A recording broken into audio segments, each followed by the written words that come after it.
Today I wanted to share an easy recipe for salmon and soba with fried vegetables. For the ingredients we need about 200 grams of salmon, some soba noodles. Mine came pre-portioned and I used 2 portions, which was about 150 grams, and some vegetable oil for frying.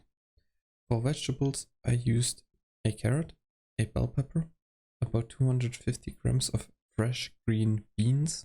I used runner's beans and fresh chilies for some heat. And as spices, I used a mixture of garlic powder, onion powder, ginger powder, soy sauce, rice vinegar, and honey.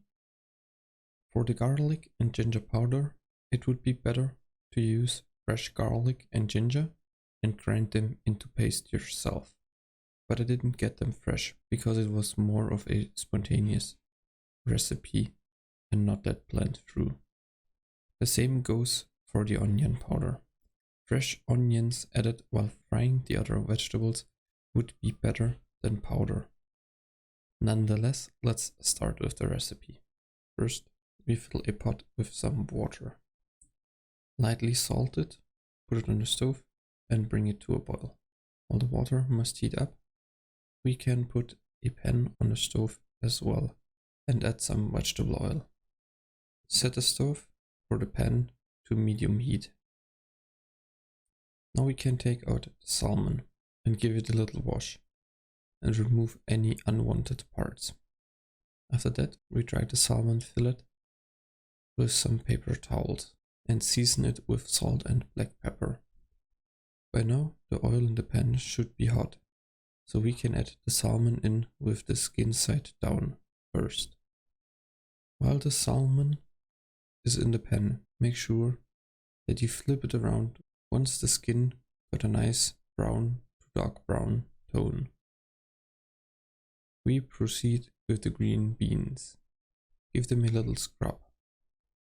After that, we could add them to the pot with the hot water. Cutting the beans in their raw state is easier, so you can also chop off the ends and cut the beans into bite-sized pieces. Once the beans are in the pot, they need to boil for at least 10 minutes to make them edible. While the beans are cooking and the salmon is frying, we can take care of the other vegetables. Starting with the bell pepper. Chop the head off, remove the core, and then slice the bell pepper into thin stripes. For the carrot, we want stripes as well, so peel it and cut off the ends. Then use the peeler to peel off stripes from the carrot. When you do this, make sure you go a little bit slower and try to get the stripes as thick as possible. Not wide, thick. If the carrot stripes get too thin, they will burn easily. The last thing we got to chop is the chili. After chopping the chili, be mindful of what you touch if you didn't use gloves. By now, the salmon should be done as well. And the next step for me was to wait until the beans are done, so I can add them with the other vegetables to the pan and then fry them at the same time. Once the beans are done, I drained the water and put them aside. I rinsed the pot with water and filled the pot again, this time for the soba noodles. Put the refilled pot on the stove again and salt the water. While the water is heating, we can start frying the vegetables. Add the bell pepper, the green beans and the carrot stripes to the pan. If there's still oil in the pan, good. If not, add some. Fry them lightly for a short while and make sure to stir them occasionally. Once they are done, set the pan aside. In the meantime, we gotta watch the pot with water.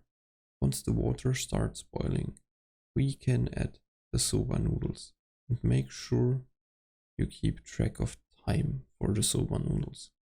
Don't overcook them. About 3 minutes in the boiling water should be enough.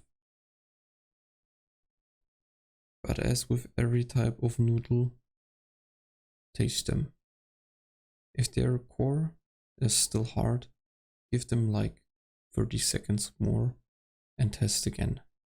While the soba noodles are cooking and the vegetables are frying, we can mix a glazing sauce.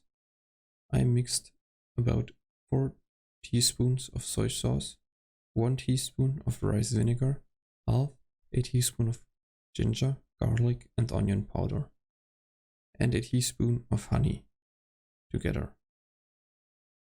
Mix it well and add it to the pan once the vegetables are done. Once the soba noodles are done, we drain the water and add the noodles to the pan and stir them. Now we are almost done.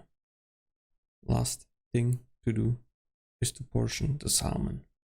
I wanted bite-sized pieces in between the vegetable and noodles, so I tore the cooked salmon apart and added it to the pan. And with that, we are finished. Enjoy.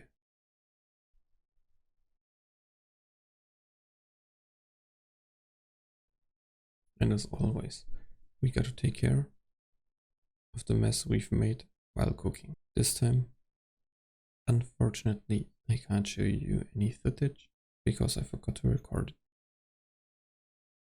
Anyway, I hope you liked the recipe and the video. If so, it would mean a lot to me if you could leave a like. Have a nice day.